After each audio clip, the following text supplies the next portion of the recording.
Hi guys, kumusta po kayo? Si Bislot po ulit ito. Nandito po tayo ngayon sa agency ng Carnival dito sa TM Center, dito sa May Idsa.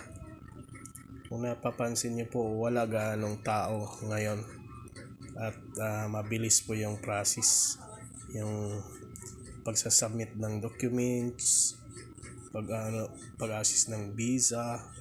Mabilis po sila mag-asikaso ngayon dahil hindi naman po gaano maraming applicants ngayon.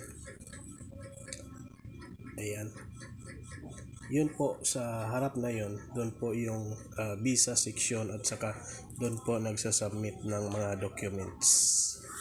Yung mga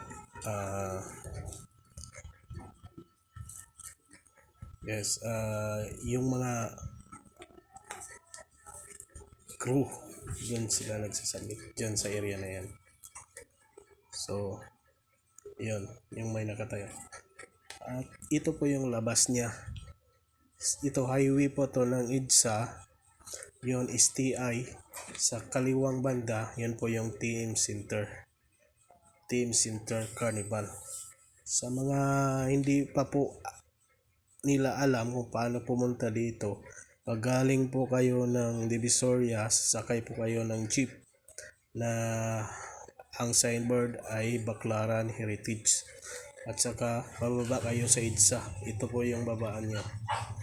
At sa dating nyo ng EDSA, kakaliwa po kayo, ay makikita po kayong STI. At sa mismo doon sa STI na yon, nandun yung TM Center. Okay. Yan yan yung sa labas ng TM Center.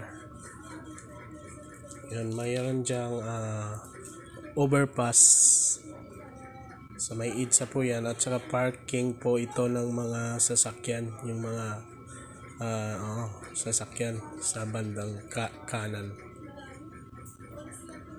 At ito, ako'y pauwi na at doon ako banda doon sa unahan mag-abang ng jeep. So guys, sana nakatulong ito sa inyo.